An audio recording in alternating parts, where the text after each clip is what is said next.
All right, so we're on 2.6.1, Chapter 2, Section 6, Day 1, Nonlinear Inequalities. So we have this inequality here. It's nonlinear because the x is to the second power, so it's quadratic. And I'm going to give you a series of steps over here to the side. You're going to follow these steps for every single one of these. Start with step 1 is going to be set to 0. So I didn't say equal to 0, just for technicality. We don't have an equal sign, so we can't make it equal 0 if there's no equal sign. This is a greater than symbol. So if we want it set to 0, that means we're simply going to make one side 0. Get everything on the same side. So I'm going to add 3 to both sides. All right. So now I have x squared minus 6x minus 27 is greater than 0. All right, it's set to 0. Just like any other quadratic, once we get here, normally you should think factoring, right? So factor. Normally, if we're solving a quadratic, we factor to find the solutions. Well, solutions is a word that goes along with that equal sign. We don't have one. So instead, we're going to factor to find critical numbers. Critical numbers. The same way we would find solutions. And I will abbreviate that later as CN or CNs. Sometimes there's one, sometimes there's more than one. Same with solutions. Sometimes there's one, sometimes there's more than one. So we're going to factor to find the critical numbers. So if I take my quadratic and I factor it, so that 2 sets of parentheses, it's greater than 0. Take my x squared, I split up my x's, x and x. The second sign is negative. It's negative 27. So that tells me my signs and my factors are going to be opposite. I need one positive and one negative if I'm going to multiply and get a negative. And if I want to add to a negative 6, that means the larger one needs to be negative. So it's going to be the negative is going to be the 9, and the 3 is going to be the positive. So multiplies to negative 27, adds to negative 6. And so after I factor it, then I know the critical numbers are what would be the solutions. So in this case, the positive 3 gives me a negative 3. And the negative 9 gives me a positive 9. So those are my critical number values. All right, so then step 3. I did step 2. Step 3 is to place the critical numbers. Place CNs on a number line.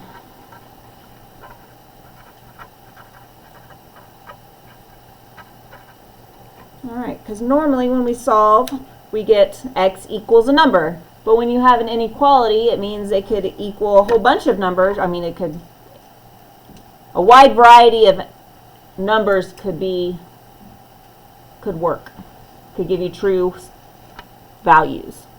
So to figure out what they are, we're going to draw a number line. The only values we need to put on this number line are the critical values. Negative 3. And since negative 3 is the smaller, it's going to be on the left. And 9. 9 is the larger value, so it's on the right. So they do have to be in the correct order.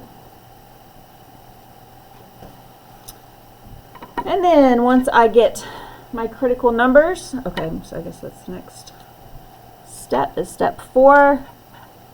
Test values to satisfy inequality.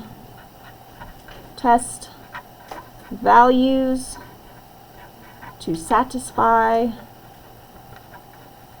inequality.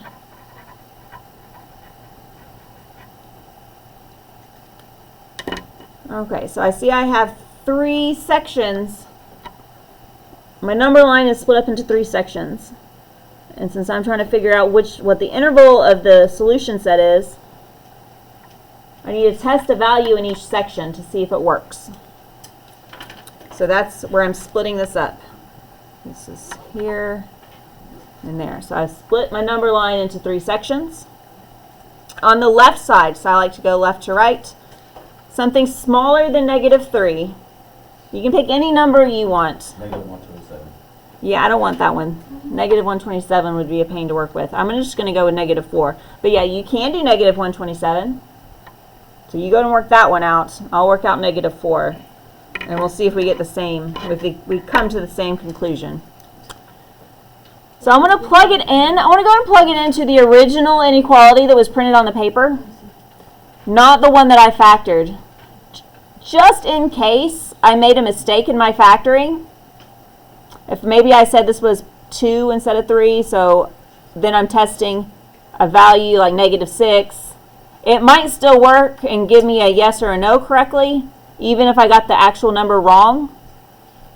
And I could accidentally get part of my problem right. But if I tested in the original, but if you don't want, just in case you made a mistake, you don't want to make your problem worse by testing it in your factored part. So I'm going to test in the original. Blank squared minus 6 times blank minus 30 is greater than -3. Use blanks when you're testing these, because you normally do this part fast, and you're typing it in the calculator most of the time. This is a -4, so if I put -4 in the parentheses, my calculator knows to square the negative and the 4. If I don't have the parentheses there, the calculator is going to tell me that's -16, but it's not. This should be +16. So use the blank parentheses.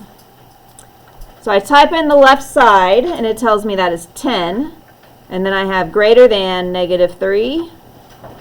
10 is greater than -3. Yes, that's true. 10 is greater than -3. So this section of my number line is going to be part of my answer. So I check that part off. Then I need to test a value between -3 and 9. It can be anything I want between -3 and 9. I like 0. 0 is very easy to work with. 1 is another one that's really easy to work with. But if I have the choice, I'm choosing 0. And we do the same thing. Blank squared minus 6 times blank minus 30 greater than -3. I'm plugging in zeros. Calculate the left. That's 0, that's 0. -30 is greater than -3. No, -30 is not greater than -3. So this section will not be part of my answer. So then I go over to my third section. There's a 9. I need a number that's bigger than 9. So I'm going to go with 10. Same thing. Check it. Blank squared minus 6 times blank minus 30 greater than -3. Plugging in 10s. So that gives me that 10 is greater than -3. When I calculate it, yes, 10 is greater than -3. So that part will also be part of my answer. So I think I'm ready to write my answer.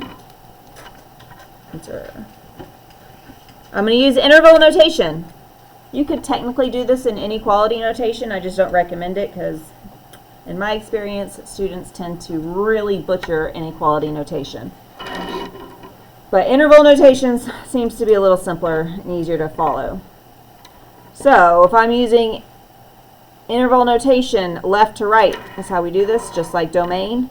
So on the far left, we start at -infinity. So I'm going to start my answer with -infinity. And from -infinity, I go along until I get to -3, and that's where I split up my number line into sections. So to -3. We know that negative and positive infinity both always get parentheses because you never actually get to infinity. And then I figure out at -3, am I going to use brackets or parentheses? So I have to look at my inequality symbol from my problem. That is a greater than. There's not an or equal to. So that means it's going to be, on a graph, it would be an open dot. And in interval notation, that translates into parentheses. If it was or equal to, it would fill in the dot and you would have a bracket. So not including -3. Everything up to -3, but not -3. I have more than one interval on my number line that's going to be part of my answer. So when I write my answer, I'm going to have to write more than one interval, and I need to connect them. So I need to jump over this gap here with a U for union. And then I go to my next number, it's a 9. I already know that's an open dot, so it's parentheses. And that's going to go on until I get to positive infinity. And infinity always gets parentheses. So there's the answer. Your answer should look similar to what you mapped out on your number line. All right, so I do have 3 more examples just because the outcome could look a little different. Yes, special cases where your answer might look a little different, so we're just going to go over those, but the process is going to be exactly the same. All right, so second one, solve. Is x squared plus 5x plus 8 is less than 0. So we're going to do this one with the same steps. So we're going to factor it because it's already set to 0. Split up the x's. The second symbol is positive. It tells you both of them are going to be the same, positive or negative. And the first sign is positive, so they're both going to be positive. And then I want to multiply to 8 and add to 5. But there's nothing I can multiply to 8 and add to equal 5. So that tells me that this is not factorable.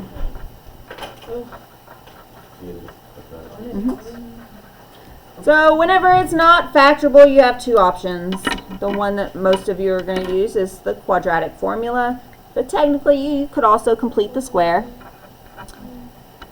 So use the quadratic formula, which is x equals negative b plus or minus the square root of b squared minus 4 times a times c. And all of that is over 2 times a. Quadratic formula. You will need to know this. Don't how nervous it says a song was played. Yeah, I think the song is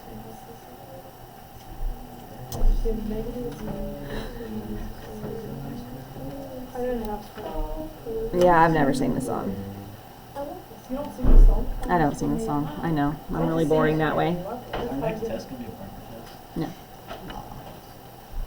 Sing the song. So we have negative 5 plus or minus the square root. I'm just going to plug it in.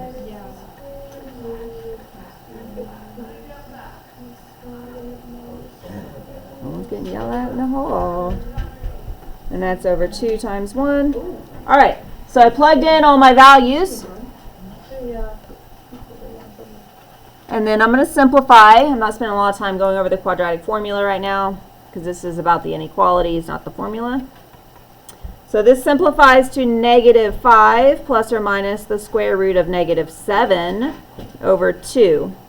And then that tells me that I can stop because I'm taking the square root of a negative. What happens when you try to take the square root of a negative? Yeah, it's imaginary. So your critical numbers are imaginary. So where are you going to plot those on your number line? In your imagination. So that tells you there's no real zeros. Therefore, no solution.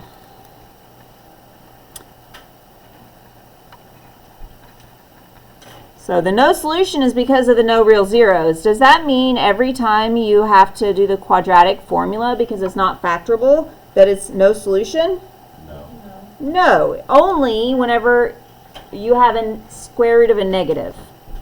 If that was not square root of a negative, it was just square root 7, I like this one. then I could still figure out what that value would be and plot it on my number line by using a decimal. I could type in -5 plus square root 7 divided by 2 and get a decimal for the positive and the negative version.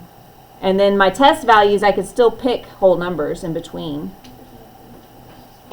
I don't think I gave you any problems like that, but it's doable. It's when the square root of a negative that you cannot do because that's imaginary.